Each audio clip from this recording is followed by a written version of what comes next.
As patients, carers, members of the Philippine Alliance of Patient Organizations, we breathe disease and death every day. It is a struggle on all fronts, physically, mentally, emotionally, spiritually, and financially. It has its disappointments, but also high points, as we encountered kind, healing souls along the way. But just when we thought we had it tough, COVID-19 made our fears bigger and deeper. We cannot afford another disease, nor can we afford to put up a fight on all fronts. This is not our fear alone. Never in the history of mankind that there has been a disease that destroyed and disrupted so many lives and hope all over the world. The COVID-19 vaccine is offering us hope. It is not perfect, but at this moment, it is our best chance to stop living in fear and to start living in hope. This will not work if only a few of us chose to be vaccinated. All of us need to get the vaccine because no one is safe until everyone is safe. PAPO stands solidly with experts and advocates for COVID-19 vaccine. We invite you to join this call of unity as we launch Bakuna Now Na to address the infodemic and help increase vaccines acceptance. Never in our history has there been a more urgent call to stand united, get vaccinated, so together we can overcome COVID-19. Bakuna, now na! Bakuna, now na! Bakuna, now na! Bakuna, now na! Bakuna! Now na! Bakuna! Now na! Bakuna Now Na! Bakuna! Now na! Bakuna, now na!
When it comes to how many kids Filipino couples want to have and how many kids they end up having, meron tayong nakikitang pattern.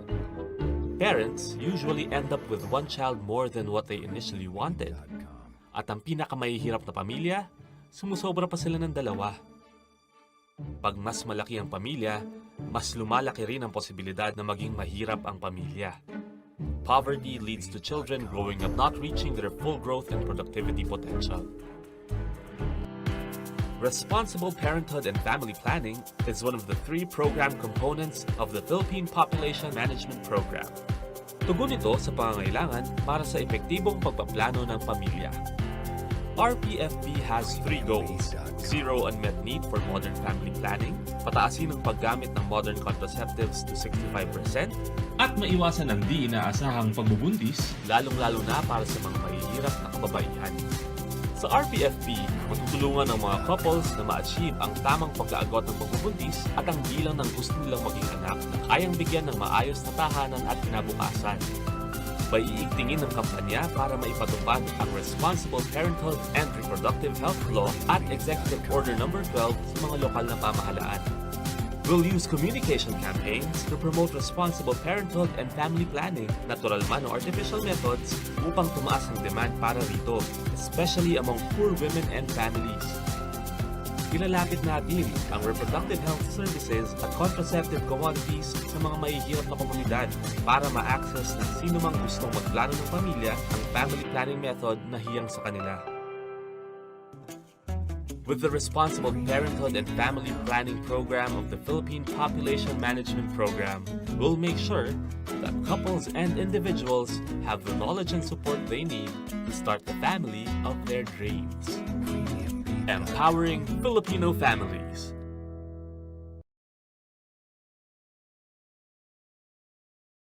Labanan ng COVID-19, ang kailangan natin ay tama at totoong impormasyon, hindi fake news. Huwag ka agad maniniwala sa nababasa at naririnig. Ang pagkalat ng mga maling paniniwala tungkol sa COVID-19 ay nagdudulot ng panik, takot at maling desisyon. Laging i-double check kung saan nanggaling ang nabasa o narinig. Maging mapanuri at i-share lamang ang tamang impormasyon.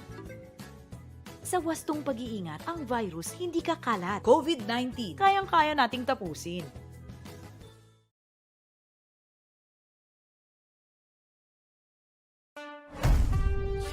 Patuloy pa rin ang laban natin sa COVID-19. And together, we can beat the solusyon. B. Bawal walang mask. I. Isanitize sa mga kamay. Iwas hawak sa mga bagay. D. Kumistansya ng 1 metro. A. Alamin ang totoong impormasyon tungkol sa COVID-19. Protektahan natin ang sarili at mga mahal sa buhay. B-I-D-A. Be the solusyon sa COVID-19.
Magandang gabi po sa inyong lahat. Welcome again to another wonderful episode of Alaga Health Live. And once again, I'm Doc Dexter Galban, and joining me today, nako, exciting ngayong gabi dahil mga kasama tayo ng ibang klaseng flavor. And pag sinabi natin yung flavor, kasi itong mga health professionals natin ito, hindi na nag-advocate ng healthcare, kundi quality and delicious food. Ngayon, of course, hindi makukumpleto ang ating Alaga Health Life nang hindi natin kasama ang ating mga medical experts. And of course, to kick things off, we would like to welcome back our regular to Alaga Health Life right before she gets her own show in Alaga Health. Let's all welcome the wonderful, the amazing, our resident celebrity doctor, Doc Joan Perez-Rifareal. Good evening, Doc. Hello, good evening, Dr. Dex. Good evening po to everyone. Hello, thank you very much, Alaga Health Team, for inviting me and for having me once again. Good evening po sa lahat ng nanonood. Maulan na gabi. Maulan pa ba, Dr. Dex, sa inyo? Oo, pero dito medyo maulan Super, kasi Doc. good. As in, ngayon, halos Oo pabugso-bugso yung nga. ulan, kaya nahihirapan talaga. True. Yeah, yung connectivity. Let me Hopefully, know kung everyone... nawawala ako. Yes, Yeah. Thank you. Yes, Doc. No problem, Doc. Thank you, Doc Joan. And of course, And hindi Happy makakomplete. Nutrition Month. Yes, of course. Actually, that's our main topic for today, and we'll get to learn a little bit more about that in just a bit, no? And of course, hindi makakompleto ang Alaga Health Live hindi natin kasama ang ating resident primary care physician, primary care advocate, none other than the lovely, the amazing Doc Via Roderos, all the way from Iloilo. Good evening, Doc. Ay, good evening po sa lahat ng ating mga viewers. Again, I am live from Iloilo, no? Actually, it's my last day in Iloilo, and hopefully I'll be able to go back again. I'm in my Star Wars room. So, but I'm particularly excited for this episode, no? Because not only are we talking about healthy lifestyle, how do we maintain our personal health, no? But also, how do we eat healthily, no? So, because basically, no, apart from me loving to eat, no, I also love to cook, no? So excited ako, no? And I'm sure na Doc Joan, hi Doc Joan, ever lovely Doc Joan, no? And we're very excited because Doc Joan will have her own regular show with us in Alaga Health. Naku, abangan niyo po yan, no? And we would also like to say good evening to our viewers, no, sa lahat po nating manonood. Magandang gabi po at hopefully you will be able to enjoy what we have in store for you. Perfect. Thank you for that, Doc Vino. And dahil nga nutrition month ang topic natin, maganda siguro na meron tayong expert pagdating sa pagluluto. And of course, advocate ng health. Pero kakaiba yung guest natin today kasi she is actually, ang focus niya ay tungkol sa mata. Ophthalmology. So swerte ng mga viewers natin, if you have any eye-related concerns, baka pwede nyo tanongin si Doc, malabo bang paningin? O hindi mo lang talaga nakikita ang hinaharap? Baka kasi katabi mo na yung future. The joke lang. Pero pagdating sa usapang nutrition and even pagdating sa eyesight, itong friend nating ito ay bagong-bago sa Alaga, and she's none other than the amazing Dr. Mara Galang. Good evening, Doc! Hello, Doc Dex. Hello, Doc Joan, Doc Via. Good evening, and to everyone here at Alaga Health. Thanks for having me. Good evening, Doc. Welcome to Alaga Health. Sa mga hindi po nakakalam, si Dr. Mara Galang ay hindi lamang po health professional, hindi lamang po siya physician, but she is also a chef. Oh, di ba? Chef and doctor together. Nako, magandang combination yun kasi ang laging tanong ng ating mga pasyente kapag may sinasakit nila, kunyari high blood, nagkakaroon ng diabetes, ang tanong nila, Doc, ano pong bawal kainin? Ay nako, mga important questions. Doc, bawal na po ba ng matamis forever? Dapat po ba yung pagkain ko wala ng lasa forever? Nako, very important questions to answer. So, since we're talking about nutrition, let's go and have our Alaga Health Checkup.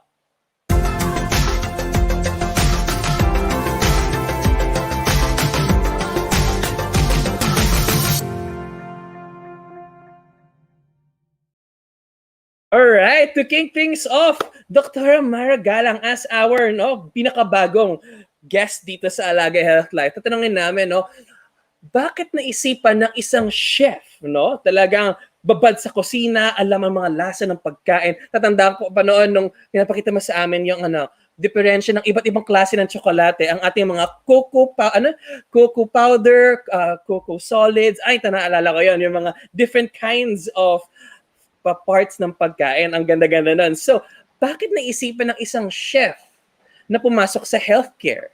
At anong naging impact nun sa'yo bilang isang health professional? Kasi nutrition month ngayon, yung spotlight natin. So, Doc, anong thoughts mo doon? Yes. Well, actually, yung pagiging doctor kasi yung like the original childhood dream, di ba? Parang classic kwento yon amongst us. And actually, yung culinary side was really just a spin-off na random lang talaga. And apparently, yun yung pinursue ko. Pero wala naman tayong regrets, no? Even if I did culinary and that served as my pre-med. So, naitawid naman natin ng med school. Nandito na tayo ngayon. So, marami din naman tayong natutunan from culinary school na nagamit natin. Kahit pa paano, in med school, sa pamamasyente, Wala namang nasayang. Sige. Kasi kakain pa rin naman tayong lahat at the end of the day, di ba? True. Isa sa mga pinaka-excite kaming fact yung nalaman Alam mo ba, na, Doc Mara, isa yun sa mga dreams ko before, to become a chef.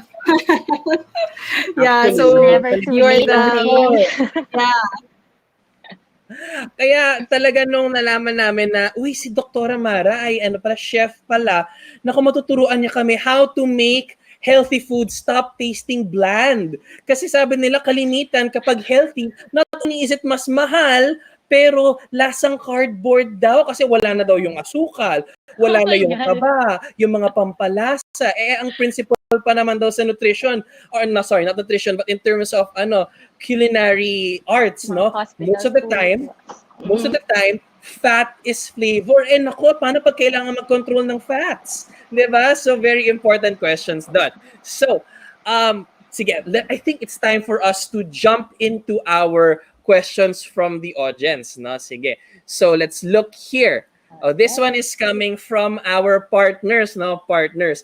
Ang tanong nila is, ano po ba yung madalas na pwedeng magandang panghalo sa pagkain na pampasarap pero hindi nakaka-high blood? Ito ay galing kay Ma'am Ana Valenzuela. Ana Valenzuela. Hi, Ma'am Ana. Thank you for watching.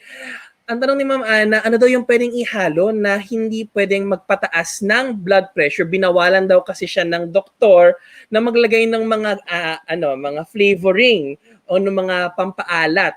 So, Ma'am Mara, Doc Mara, Chef Mara, any suggestion? May iba pa bang ways tayo na pwedeng magpasarap ng pagkain ng hindi tayo naka-magic sarap o yung mga seasoning mix ang pwedeng ilagay? Para sa ating bawal yun. Oh my God, bawal yun. Oo. Kasi di ba, amongst our hypertensive patients, di ba, among the lifestyle medications na modifications na sinasabi natin sa kanila, unang-una sa diet is we do the low salt, low fat diet. So, syempre, pag sinabi natin sa kanila, parang una nilang sasabihin, ay, edi wala nang lasa yung pagkain. Di ba? So, parang medyo may resistance na kagad from their end. So usually, if I ever get to meet patients like this, what I tell them is, hindi naman natin tatanggalin totally. Okay? Kasi regardless of the cuisine that we have, okay, I'm speaking from the culinary side, meron naman talagang salt because it will bring out and enhance the natural flavor of the dish. So, ang sasabihin natin sa patients natin is, number one, definitely, it has to be in moderation. Okay? Kasi ang nangyayari, say for typical Filipino cooking, nag-asin na sa simula, tapos sa huli maglalagay pa ng toyo, ng patis, o kaya yung parang magic seasoning pa sa huli. So hindi kasi sila aware na all those additives na nilalagay nila na apparently ay pampalasa are actually counting up and adding up dun sa sodium content ng pagkain. And as we all know, it is that part, okay, that will add up and contribute dun sa pagkakaroon nila ng elevated blood pressure. So, ang sasabihin natin sa kanila is, yun yung mga babawasan. Okay? So, kailangan maging conscious choice yon amongst our patients to reduce yung mga kung anong dinadagdag nilang pampalasa. So, hindi naman kasi siya talaga madali, diba? If we'd have to be honest, hindi madali to totally eliminate the salt. Kasi parang lungkot mo naman kaagad, high blood ka na nga, wala pang lasing pagkain mo. So, we'd tell them na we can start by reducing muna yung mga dagdag na ganon, plus yung mga sausawan, which is, I know, mahirap, especially amongst us Filipinos, kasi di ba parang lahat ng ulam natin may extra sausawan on the side. So that's one. And then another is yung mga bagoong, and then tsaka yung mga canned goods actually. Yun yung pinaka-madalas na culprit talaga amongst the diet sa atin, di ba? Na hindi naman masisi kasi it's convenient and it's quick for, say, a quick meal, ganyan. Quick, decent meal, quote-unquote. Pero kung repetitive kasi siya, yun yung nakakasama para sa kanila. So we just have to give them examples kasi kailangan alam nila kung ano ba itong mga tinutukoy natin na dapat nilang bawasan. They have to be specific and give examples so they'd have better idea and better understanding kung saan nila pwedeng bawasan and comply dun sa sinasabi nating low salt and low fat diet for them. Yon, thank you for that, Doc Mara, no? Yung mga low salt, low fat, yan yung tinatawag natin, pasok yan sa DASH. Yung dietary approaches to stop hypertension. Yan. Ask your doctor more about it. Or baka ma-discuss din naman natin siya mamaya. Sa mga may high blood po, yun po yung isa sa mga recommended po natin. So, before we go to our next question, shout out tayo sa mga returning viewers natin. We can actually see that you're watching to the Chow family, the Zadaba family, the Asis family, and sa family nila Ma'am Marilyn. Pinapanood na niya si Doc John, no? May mga fans talaga si Doc John. Abangan po natin, si Doc John ay magkakaroon ng kanyang spin-off show dito sa Alaga Health Live coming soon. So, with that being said, tanong tayo dun sa, siguro tanong to kay Doc John, no? Kasi we actually have 2 questions, no? Ito from Ma'am Jasmine Reyes. I was diagnosed po with depression and is on medication or I'm on medication. May bawal po ba na food sa akin? And then may pangalawa, siguro kayang sagutin ito ni Doc John ng sabay na kay Ma'am Maribeth Santos naman. Totoo po ba na nakaka-anxiety at depression ang processed food? Nako, feeling ko nag-google si Ma'am at may nakita siya na processed food ay nakaka-anxiety and depression. At bago pa niya ma-send sa kanyang fellow, siguro Viber titas online, ipacheck natin kay Doc John, ano po ba ang response ng ating board-certified psychiatrist sa questions nila? Yes. Grabe. Thank you, Dr. Dex. Yeah, again, shout out. Hello po sa mga laging nanonood sa atin. Thank you very much po for always supporting and watching po. Thank you po sa inyong lahat. Now, to answer po, in fact, Dr. Dex, Dr. Mara, Dr. Via, very appropriate also ang topic natin for tonight, nutrition. Kasi in fact po, there is what we call as the mind-gut connection, meaning gut, ito yung second brain natin. No? So meron po talaga siyang connect. Ang ating brain, meaning the central nervous system, and ang ating gut is the enteric nervous system. So talagang meron po silang connect. So kung ano ang pinifeed natin, pinifeed na rin natin sa ating brain cells, and by extension, it can affect our mental health. So, to answer the question, kung ano po ba yung first, the first question is may mga kailangan po bang i-avoid? Usually po, what I advise, no? Kasi it is a natural depressant sa ating brain, sa ating brain po. No? Ang effect niya is on the neurotransmitter po na nakaka-cause for depression, which is GABA, is alcohol po. Bawal po talaga ang alcohol or any form of alcoholic beverages. And we also avoid po, ma'am, yung mga maiitim na mga drinks also or food like soft drinks, tea, or any form of dark colored drinks, and anything po na dark colored because it may affect the sleeping patterns po natin because of the caffeine content po. No? So, usually po, we avoid that para ang ating tulog po ay maganda. So, hindi po affected ang ating onset and quality and quantity of sleep. But otherwise, food, wala naman siyang binabawal pag food mismo, but may mga food na maganda for our mood, especially for those with depression and anxiety. Usually po, no, ito yung mga brain food na tinatawag na very rich in mga nutrients, micronutrients, and precursors ng serotonin, which is the happy hormone, no? Quote-unquote happy hormone. So, precursor niya is tryptophan. So, that is present sa mga fish. So, ma'am, damihan natin na ating fish no, or seafood kasi that is, those are rich in omega-3 fatty acids. Kasi ating brain is made of fats, ha? Pero dapat yung fats na maganda. Healthy forms na fats, like sinabi ni Chef kanina. Ni Chef Doc, di ba? Chef Doc, bongga. So, brain po, no? So, again, fatty acids, omega-3, fatty acids from fish, and yung mga seafood, green and leafy vegetables. So, the more natural, so hindi processed, di ba? Hindi po processed para to connect na lang dun sa second. Mas better po yung fresh, and nuts are also very good kasi they help with the brain cells para they grow, they flourish, yung mga neural connections po natin. It has a protective factor doon sa isa naman pong neurotransmitter or chemical which is the BNDF, and legumes, nuts, and dark Mani. chocolate. Dark chocolate is also good.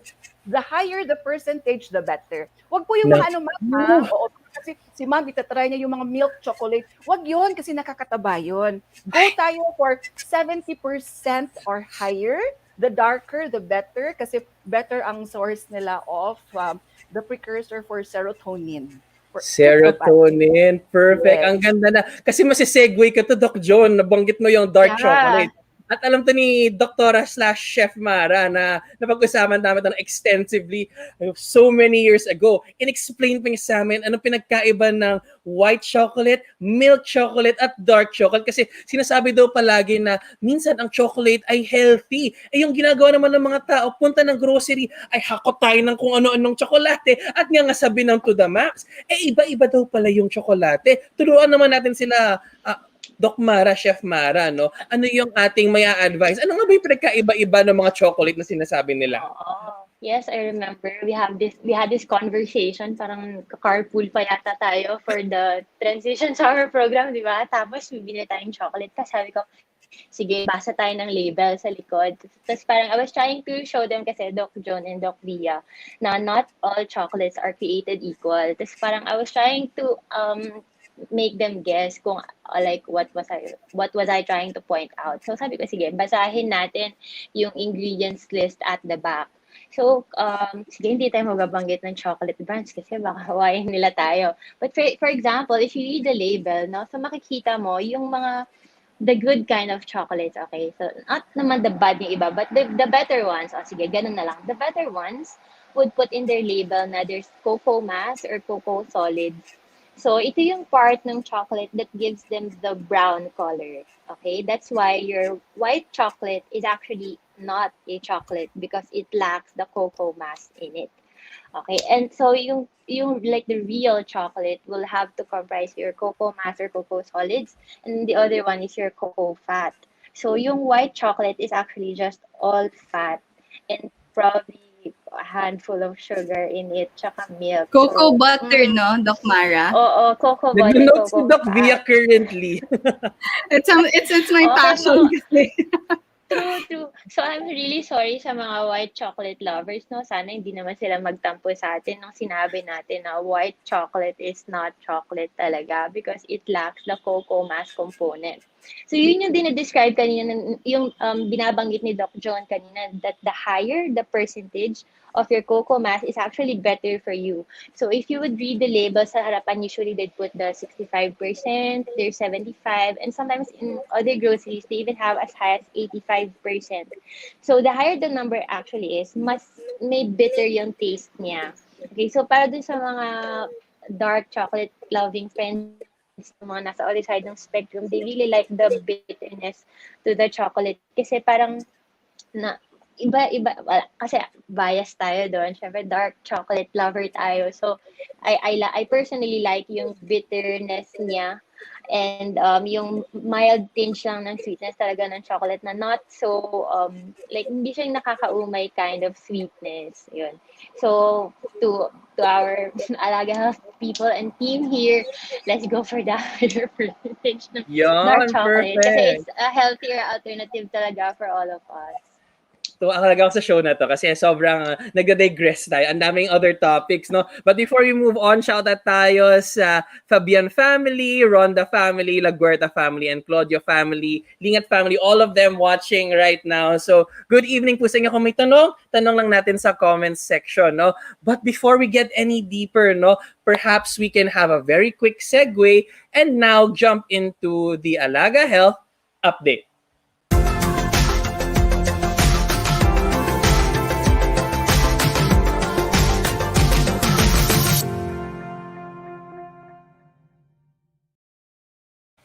Yeah, so now it's time for an Alaga Health update and I'll be telling you exactly how easy it is to sign up. Nung meron tayong mga patients dito last week, sabi na in less than a few minutes, meron daw silang Alaga Health account at nagagamit na kaagad nila yung Alaga Health system. So all you have to do is go to this website, alagahealth.com, and then punta ka dito sa sign up. Actually, you can even check the website, no? Nandyan yung reasons kung bakit namin ginagawa ang Alaga Health, our partners who are our supporters. Makikita nyo yan dito sa Alaga Health website, no? So you can actually browse, yan, some of our animations dyan, no? Yeah, some of the latest statistics on health, some of the services that we have already in store. So ang papakita ko sa inyo dito ay ito, yung ating sign up feature ito. Just click sign up and then i-redirect kayo nung ating browser, whether you're using your phone or you're using your desktop browser or laptop, madaling yun lang siya ma-access. So once you click sign up, it's gonna redirect you to the registration page, whether you are a patient, kung ikaw ay pasyente, kung ikaw ay health professional or our health partner, and of course, kung ikaw ay isang clinic owner, administrator, kunyari marami kang business na health, pwedeng lahat yan pumasok sa Alaga. So let's say, sa ating viewers ngayon, especially to the Dasalia family that's watching, o kunyari, click mo yung patient app. Tapos, pinito mo continue. Yan. So you have to read. Kailangan, importante to, basahin niyo po yung data privacy kasi we want to protect your privacy. Anong maganda, hindi ka makaka-proceed hanggat hindi mo na-scroll pababa. At, of course, automatic agree tayo dyan sa terms and conditions. And then, press continue. And then, after that, just fill in your data. Yan, your name, your date of birth, gender, mobile, then password to make it secure, no? Tapos may mga instructions tayo on how to keep it secure. And then after that, press continue. Presto! That's already your Alaga Health account. And just verify via email. And you can even have a chance to, in the future, be selected as one of our live guests dito sa Alaga Health Live. So, very quick lang. That was just our very quick Alaga Health update. Now, back to the questions. So, Doc V, punta naman tayo sa iyo, no? We're seeing here a question. I think pwede kayo mag-tandem question dito. Kasi mukhang, ano siya, promotive, preventive, at saka medyo specific din siya sa opta. Punta tayo kay Doc Mara, no? Tanong ni Ma'am Ana Perez. Totoo po ba nakakalinaw ang mata ang carrots? Nako, classic yan. Vitamin A daw. 40 years old na daw siya at medyo malabo na po ang mata. Pag malabo daw ba ang mata, Doc Mara, ang pwedeng solusyon na lang natin ay ngumasab tayo ng napakaraming carrots at mga vitamin A-rich foods. Anong say niyong dalawa ni Doc V? Sige, Doc V muna. Primary care tayo. I'll go Quick first, no? response. Kasi, si Doc Mara will give us more insight, especially this is about mata, no? And food, no? Buti na lang nag-tandem to, no? Kasi Doc Mara is both an ophthalmologist and a chef, no? So, one of my previous dreams before. Anyway, no, we have foods that are rich in nutrients, no, vitamins and nutrients. And isa na po dun yung carrots, no. Although po, our age, no, can have a factor in terms of nanlalabo yung mata, no, or minsan, no, we have what we call yung mga diseases or errors of refraction, no? So baka yun po yung reason kung bakit minsan nalalabo yung mata, no? At importante pa rin pong magpa-check tayo, no? Okay lang po na kumain ng carrots, pero wag po natin gawin yung substitute para hindi pumunta sa doktor. Kasi po minsan pag nalalabo yung mata, it can be a cause of a lot of diseases. Number one, it can be, you know, may errors of refraction na kailangan niyo po talagang i-correct, no, yung yung refraction natin, kaya tayo nagsasalamin, no? Sometimes it can also be a systemic problem, no? It can be because of a disease, no? Minsan pag may diabetic tayo, if it's already on an advanced stage na, minsan may mga panlalabo yung mata, no? So kailangan po nating i-check yan, no? At kailangan po nating tanungin, ano po yung klase ng pagkalabo? Nawawala-wala ba or totally blackout ba yung or hindi tayo makakita sa malayo or hindi tayo makakita sa malapit, because that will tell your doctors kung saan po tayo maghahanap ng problema. Kay Ma'am Ana, yes? Kay Ma'am Ana, okay lang po, kumain po tayo ng carrots, no problem with that. But we have to consult our doctor regarding dun sa panlalabo ng mata natin. And I think Doc Mara, no, can actually give us more insights regarding that. Yon, Doc Mara. Nasa clinic pa ata, lalabas na tayo ng pan-test, Doc. Hindi. At tama naman din yung sabi ni Ma'am Ana, no? Like eating carrots, fine, go ahead. It's a nutritious food, but again, it's not a substitute ng hindi pagbisita sa eye doctor ninyo, no? So gaya ng sabi ni Doc Via, yung blurring of vision or panlalabo ng mata could be multifactorial.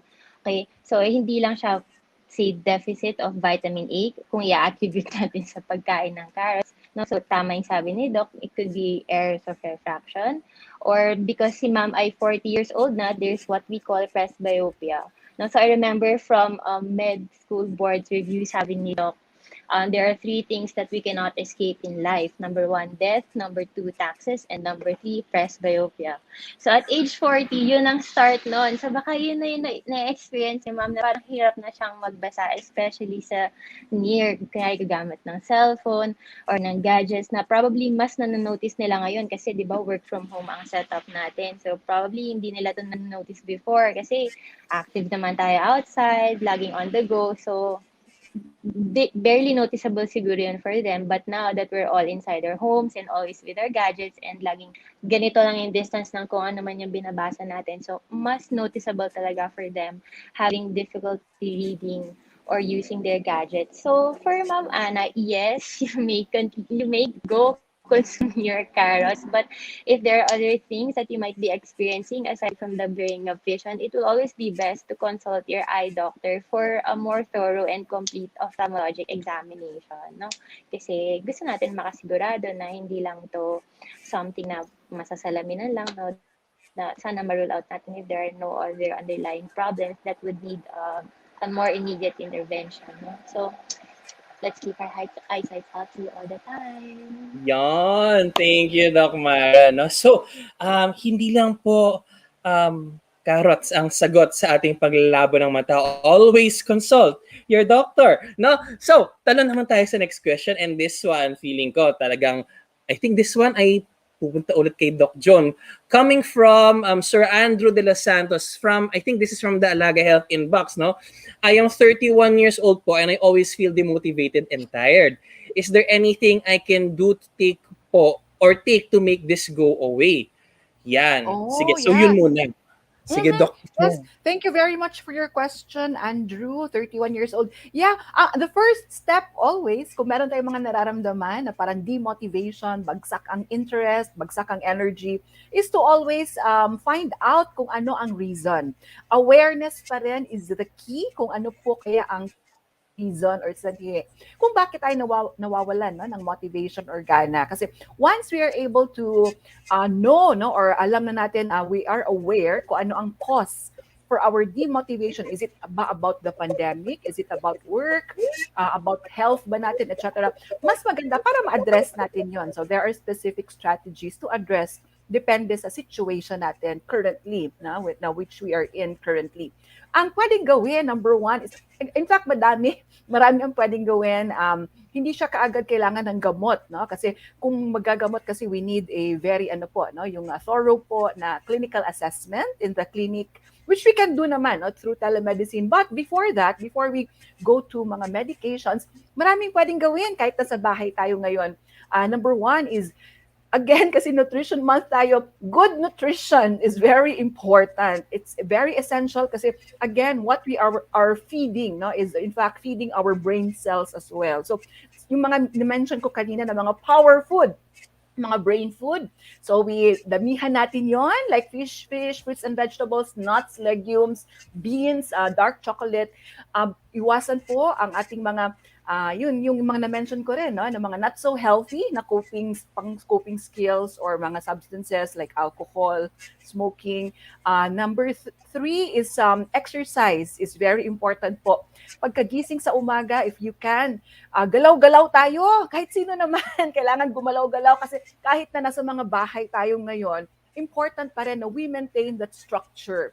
Yung sense of to give us that sense of normalcy na meron pa rin tayong routine na sinusunod, like exercise, of course, getting enough rest and sleep, very important also. Ang tulog, Andrew, is very important also kasi kung kulang tayo sa tulog, when we are sleep deprived, it can affect almost all organ systems of our body, especially yung cognitive natin na skills, na processes. So again, brain pa rin ang affected kung kulang tayo sa tulog. Hobbies are very important. Do the things which make you feel good and happy. Ano ba yung balikan mo? Ano ba yung mga nakakapagpasaya sa iyo na activities? Is it about plants, drawing, painting, nagigitara ka ba or nagmu-music?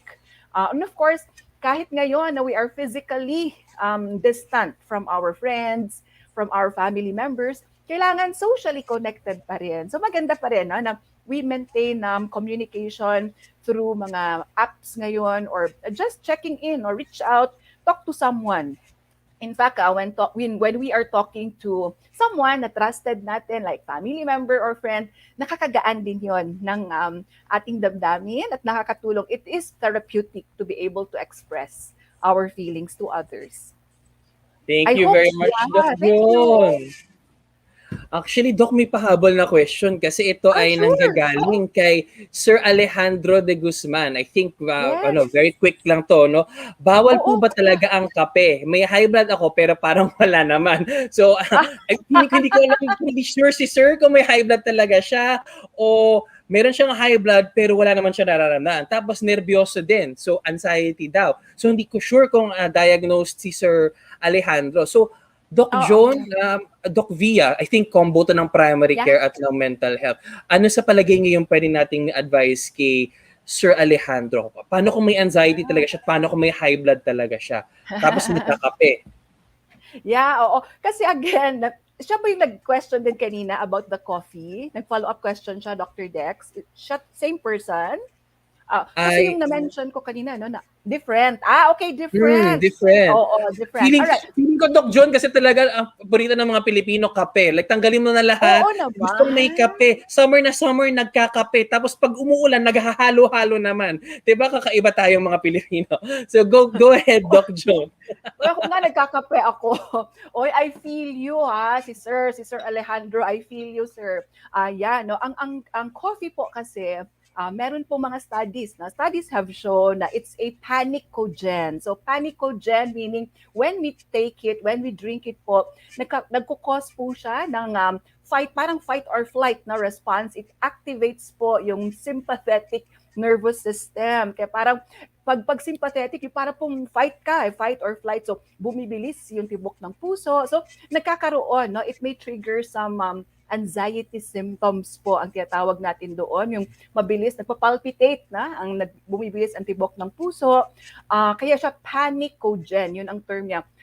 In fact po, ngayon sa sa bago na pong na-revise na Diagnostic and Statistical Manual na 5th edition, kasama na po doon ang caffeine. So, like kape, no? Kasi sometimes talaga, ang sarap-sarap uminom ng kape. Kasi nga, it has that, may feeling siya na parang alert, awake, alive, enthusiastic tayo pag umiinom tayo ng kape. But, everything po in moderation. Yun lang po ano ko doon. Kung kailangan talaga po, kasi we need it sa umaga, sarap siyang i-partner sa pandesal or breakfast. And kung wala naman po kayong, sabi niyo po, walang high blood or hindi niyo naman na-feel na parang bumibilis ang tibok ng puso, then take it lang po in moderation. Always in moderation po. And ang isa din po pala is meron pong mga ibang forms of coffee also na not so strong. So pwede niyo pong yun. You can always adjust po yung concentration of your coffee para kung medyo may mga feeling na mabilis ang tibok ng puso, then you can adjust the concentration. Thank you, Doc Joan. At dumadami ng mga questions na rin talaga tungkol sa nutrition and food. Ito, sure to, primary care to. Kakapasok lang. Hello po ulit sa Claudio family, Lingat family watching the show, and also the Randing family. Ito, this one is coming from Ma'am Sherry Panibarat Randing. So, hello po mga doki. Tagal ko hindi narinig yan. Hello mga doki. Ask ko lang po, ano pong vitamins na recommended para sa may acid reflux? Thanks. That's coming from Ma'am Sherry Panibarat. Vitamins daw. Nako, napakalaking issue ng vitamins kasi ang sa palagay ng mga tao, kapag vitamins, kahit 5, 6, 7, 8, let's go. Mas maraming vitamins, mas healthy. So, Doc Via, any thoughts about vitamins and acid reflux? Alright. Maraming nakaka-relate ngayon dito kasi at the time na uso yung trangkaso at saka may COVID, no? Ang dami sa ating nagsistock ng vitamins sa ating mga cabinet, no? One of the things that we would remind our patients is that when you have a balanced diet If you follow yung tinatawag nating pinggang Pinoy, no, na sa pinggan po natin, meron pong half of it is vegetables, 1/4 of it is your carbohydrates, that will be your rice, pasta, bread, no, and then another 1/4 of it is your protein, so yung mga fish, eggs po natin, kung nafa-follow po natin yon, pwedeng hindi na po tayo, no, nagva-vitamins because our food may be rich in a lot of vitamins, especially for healthy, no. Na sometimes we prescribe, no, some supplements, no, to those who are medyo may comorbidities na. Kasi minsan hindi na nakaka-process yung katawan nila and they might need supplements. Pero if we follow a balanced diet, if we're very healthy, no, sometimes kasi yung vitamins na excess sa katawan natin, naiihi lang natin yun, no. So, hindi lang siya, no, sayang sa resources, sayang rin po sa pera kasi naiihi lang natin siya, no. So, yung number one advice pa rin po namin, if possible, just eat a balanced diet po, no? And always consult your doctor pag nagte-take po or may nakikitang mga vitamins, no, na gusto nating i-take, no? Kasi minsan, especially for those who have kidney problems, no, baka makakasama po ito sa atin. And yung regarding sa tanong ni Ma'am Cherry, good evening po Ma'am Cherry and to the whole Randing family. Thank you for watching Alaga Health po. Yung acid reflux po ay hindi po nagagamot ng vitamins. We usually give medication for that. Yung tinatawag natin minsan mga proton pump inhibitor. So yung mga naririnig yung omeprazole, pantoprazole, we usually give that, no, especially for those who have acid reflux. Usually, yung instructions namin, 30 minutes before breakfast for at least 2 weeks, no? And then, no, important pa rin po yung preventive, no, yung lifestyle natin, i-adjust natin, no. So minsan pinagbabawal po yung coffee, no, or at least reduce yung caffeine intake natin, no. Reduce din po or kung try po natin ma-avoid yung spicy food, no. We also avoid fatty food, no, para hindi po nati-trigger yung acid reflux natin. So important po 'yon. Consult your doctor po for your medication kasi hindi lamang po yung mga omeprazole yung pwedeng bigay, pwede rin yung may mga ranitidine or baka hindi pala siya acid reflux, baka peptic ulcer disease pala siya. So kailangan po nating ipakonsulta 'yon, no? And lifestyle pa rin po yung tingnan po natin or bantayan po natin yung mga kinakain natin kasi it might trigger, no, your acid reflux. And this goes without saying, no, bawal pong mag-skip ng meals, especially if you have acid reflux or if you have yung mga gastritis, no. Always take, if ever no, hindi talaga maiwasan, magbaon po tayo, no. If ever you're on the go, baon po tayo and then every 2 hours po light meals lang, kahit minsan fruit, bread, pwede po yun. Again po, Ma'am Cherry, wala pong vitamins for acid reflux. Please consult your doctor po. Usually we give mga omeprazole po for that. Okay? Oh, swerte ni Ma'am Cherry. Saktong-sakto kasi pumasok yung question niya. Tapos meron tayong opening. Sumakto talaga, no? So hopefully nasagot yung question ni Ma'am Cherry. Hello po sa Randing family. And ito, pakapasok, the Bueno family. So, tanong tayo sa next question natin, no? And this one, I think, alam ko kung kanina mapupunta to. Kay Ma'am, galing kay Ma'am Meg Alviento Cruz. Mahilig ako sa matamis, Doc, pero diabetic daw ako. Anong pwedeng kainin na matamis pa rin? Hirap pigilan eh. Hehe, okay. Hehe. So, sana natutuwa si Ma'am na nagtatanong. Ang tanong natin, pupunta to kay, kay Doc Mara, Chef Mara, and siguro kay Doc Via din. Kasi, nako, mga mahilig din sa matatamis. Anong pwede natin i-advise kay Ma'am Meg? Matahilig sa matamis, pero bawal daw eh. Hello kay Ma'am Meg and her family who's watching us now, no? So, usually ang i-advise kasi natin sa mga patients, usually pag may diabetes, no, ang i-avoid talaga nila is yung mga rich in high in white sugars. Okay? Kasi yun yung mga, not just white sugars, pati yung mga, I tell my patients yung mga white na pagkain. So, kanin, white bread, white sugar. Yun yung mga pinapa-eliminate ko talaga sa kanila kung kaya nila. Like, gagawin siyang substitute with, say, whole wheat or brown rice and stuff like that. So, pag sa dessert, so parang, Dok, ang hirap naman. Siyempre, parang wala naman pong dessert na hindi matamis. Okay, so this is the time now we will tell them to make more conscious choices kasi may mga desserts naman na sugar-free as alternatives. Okay, o kaya naman, pwede nating sabihin na kain na lang ng fruit instead of like a huge slice of cake or like 4 scoops of ice cream kasi syempre yung amount of sugar that's put in it during processing hindi natin alam kung gaano kadami and hindi rin naman lahat like masipag in calorie counting, 'di ba? So tsaka yung talaga nagiging problem dun kasi yung white sugar and yung mga processed food yun yung nagsispike ng high in glycemic index. So, yun yung naging problem natin. So, yun yung ayaw natin na matitrigger pag mga diabetic patients. No? So, I guess, Ma'am V would also have something to add. I think okay na yun, Doc Mara, kasi mukhang mabigat yung next question natin eh. And I think pupunta to kay Doc Via. Kasi ang nagtatanong si Ma'am Angela Gallego. Hello po sa Gallego family. My 4-year-old is a picky eater. Nako, naalala ko Doc Dex ata was having technical problems. But yung question ni Ma'am Angela, maybe sabi ni Ma'am Angela, her 4-year-old is a picky eater, no? She tries her best to make her eat vegetables, but she would rather play than eat. Now, Doc Joan, I think your expertise are also needed here, no? I'm worried po because I think she's getting smaller. Please help po. Okay, Ma'am Angela, no, siguro our kid, no, whoever yung baby po natin, no, as nasa stage po na talagang very active sila, no. Although she's 4 years old, no, may mga tinatawag tayo mga terrible twos, 'di ba? Tatakbo lang, no, and they would rather eat sugars, no, or not eat at all, no. Pinipili nila yung kinakain nila. Minsan, sumasakit yung ulo natin kasi ano ipapakain natin dito.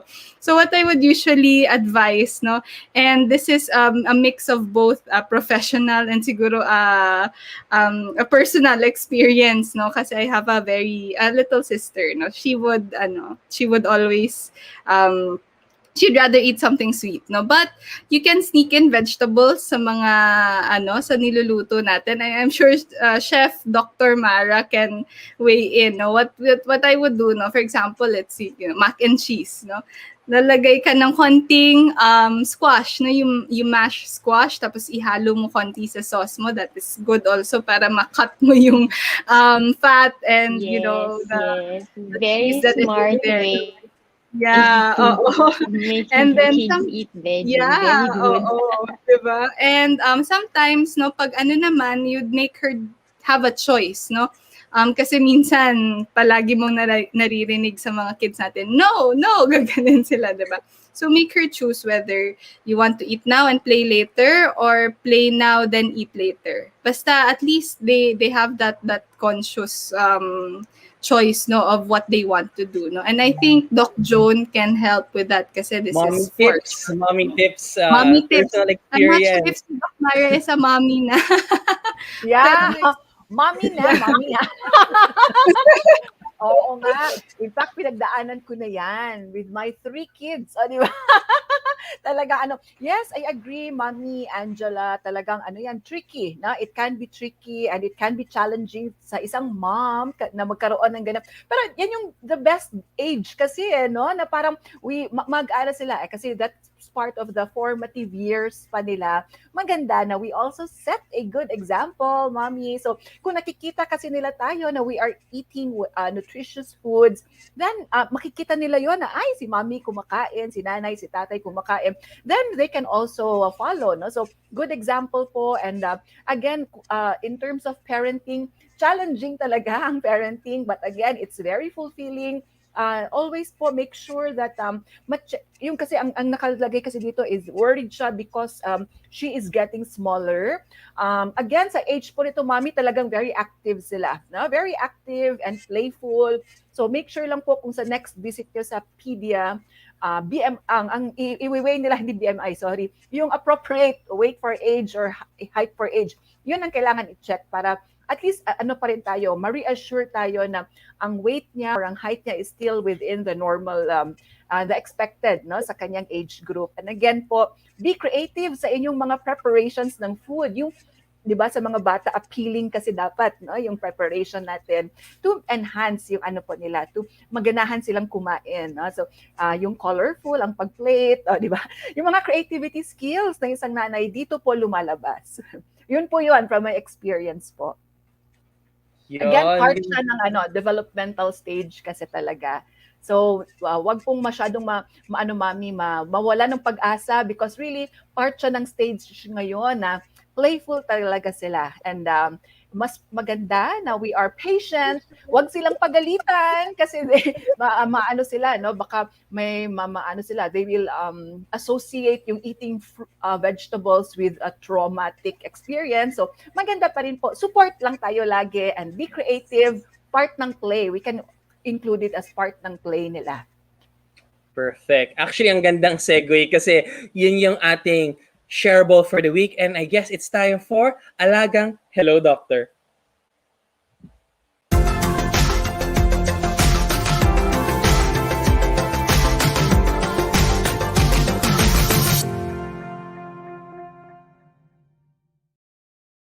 So, this is Alagang Hello Doctor. This is the part of the show wherein we feature at least one of the articles from our partner, Hello Doctor PH. And it's actually the Philippine branch of the Hello Health Group that's present in 9 countries. So sa dami-dami ng pwedeng ka-partner ng Hello Health Group sa Pilipinas, they chose Alaga Health and we're very thankful for that. And now, we want to show you one of their wonderful articles online. So ito yung magandang jump off point, yung picky eater, kasi ang feature natin today, nutrients for baby's brain and development.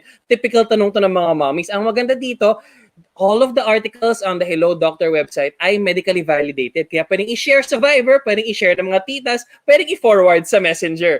So, you can see here yung mga protein, what types of food, iron, no? You can even see per classification. Ang maganda dito ay may paminsan-minsan, no, meron pa silang mga infographics na pwedeng yung gamitin as basis for your learning needs. So, ang maganda pa, ayan, sample yan, no? Yung mga kanilang infographics. So, infant and toddler developmental play, mga pandagdag learnings mga ating mga mommies.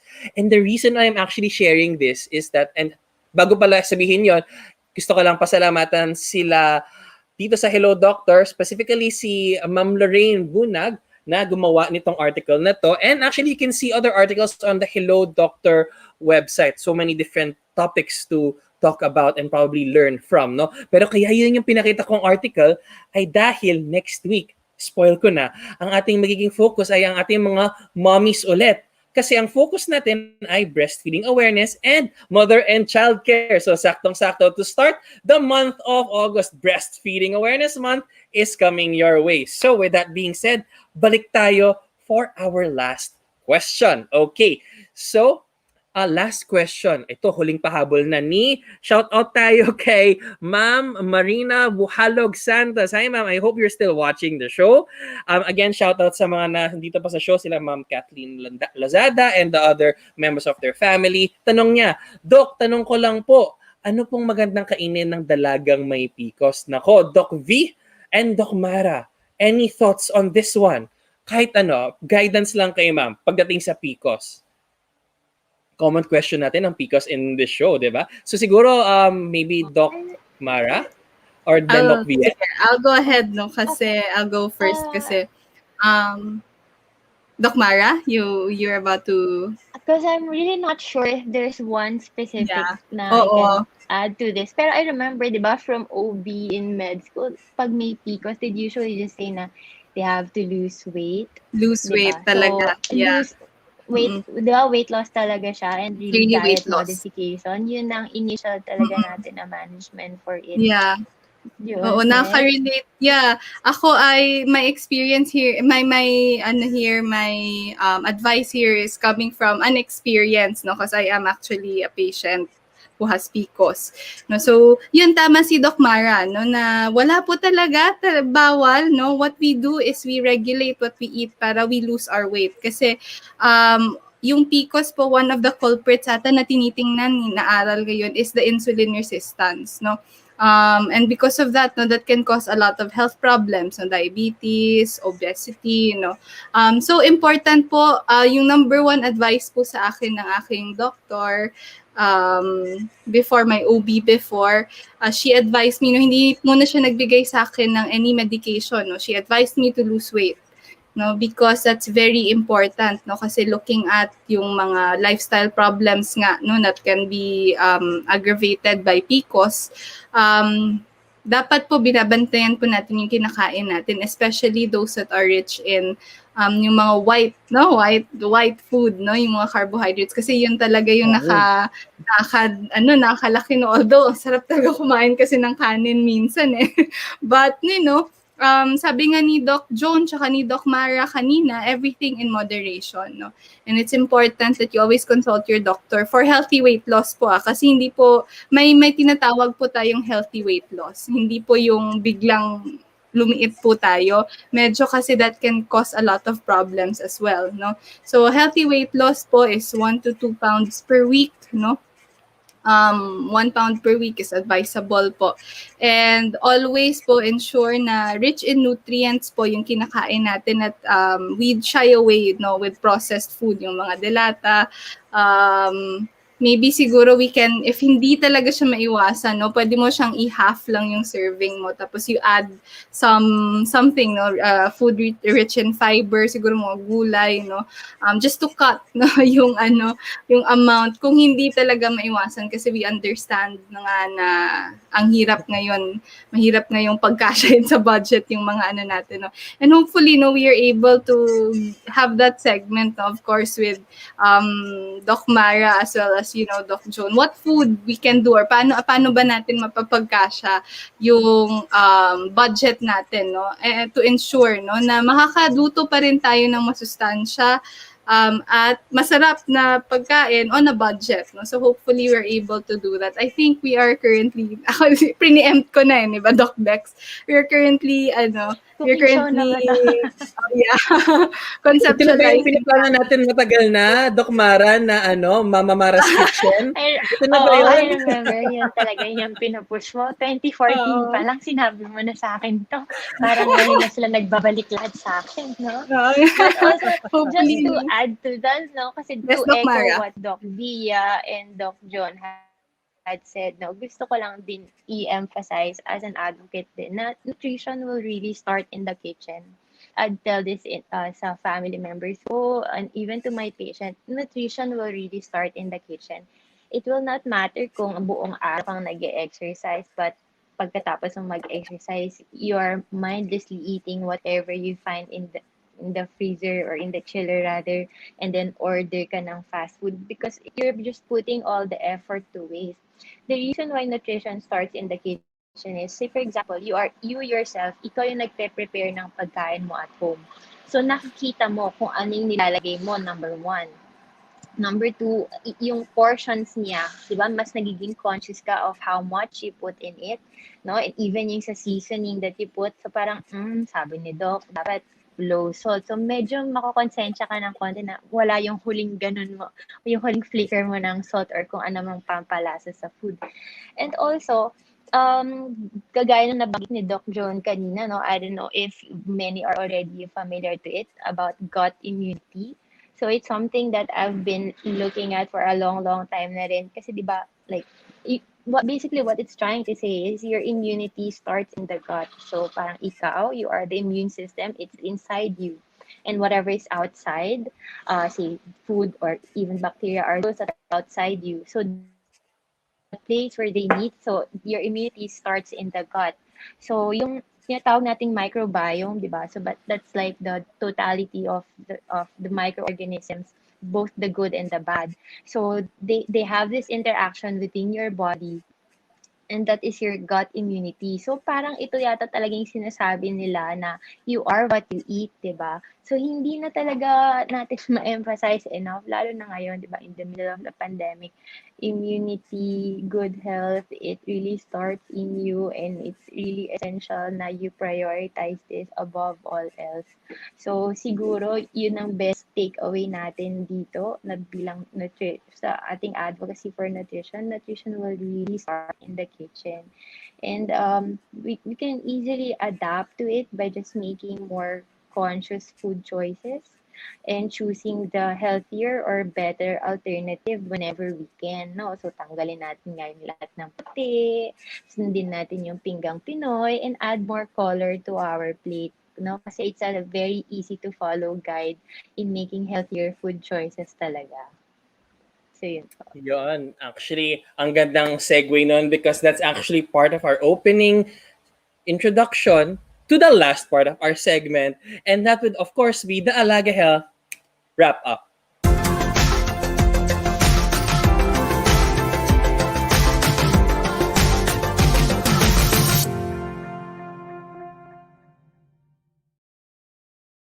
So as expected, time flew by again. It's a little past 9 o'clock, and it's time to put the show to a close.